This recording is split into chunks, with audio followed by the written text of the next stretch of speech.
എത്രയൊക്കെ സൂക്ഷിച്ചും ശ്രദ്ധിച്ചും പെരുമാറിയാലും ചിലപ്പോഴൊക്കെ അപ്രതീക്ഷിതമായി ചില പ്രശ്നങ്ങളിലൊക്കെ നമ്മൾ ചെന്നുപെട്ടേക്കാം.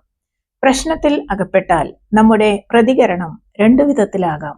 ഒന്ന്, മനക്ലേശത്തോടെ സ്ട്രെസ്സോട് കൂടിയിട്ട് ഭയം, ആശങ്ക, കോപം, നിരാശ ഇവയൊക്കെ മനസ്സിനെ കീഴടക്കും. അപ്പോൾ പ്രശ്നത്തെക്കാളും വലുതായി അത് നമുക്ക് തോന്നും. ശരിയായ തീരുമാനം എടുക്കാനുള്ള കഴിവ് കുറയും.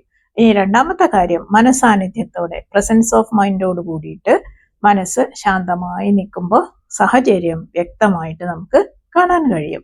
വികാരങ്ങൾക്ക് അടിമയാകാതെ വിവേകത്തോടെ പ്രതികരിക്കാനും പ്രശ്നത്തിന് പരിഹാരം കണ്ടെത്താനും സാധിക്കും.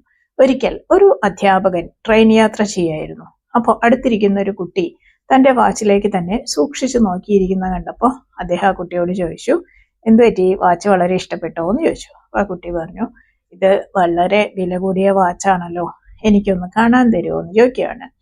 അപ്പോൾ അധ്യാപകൻ പറഞ്ഞു, നിനക്കിതിൻ്റെ വില അറിയില്ല, ഞാൻ റിട്ടയർഡ് ആവുന്ന സമയത്ത് എൻ്റെ സ്കൂളിലെ കുട്ടികളൊക്കെ കൂടി സമ്മാനമായിട്ട് തന്നതാണ് ഇതെന്ന് പറഞ്ഞിട്ട് കുട്ടിക്ക് ഇത് ഊരി നോക്കാൻ വേണ്ടി കൊടുത്തു. അപ്പോൾ കുട്ടി അത് നോക്കിക്കൊണ്ടിരിക്കുന്നതിനിടയിൽ വാച്ച് ജനലിലൂടെ പുറത്തേക്ക് വീണു. അപ്പോൾ അടുത്തിരുന്നവരൊക്കെ ഞെട്ടിപ്പോയി. കുട്ടിയാണെങ്കിൽ കരച്ചിലായി. അടുത്ത സ്റ്റേഷനിൽ ഇറങ്ങാറായപ്പോൾ അദ്ദേഹം പറഞ്ഞു, വാച്ച് 1 മണിക്കൂറിനുള്ളിൽ എനിക്ക് കിട്ടും എന്ന് പറയുവാണ്.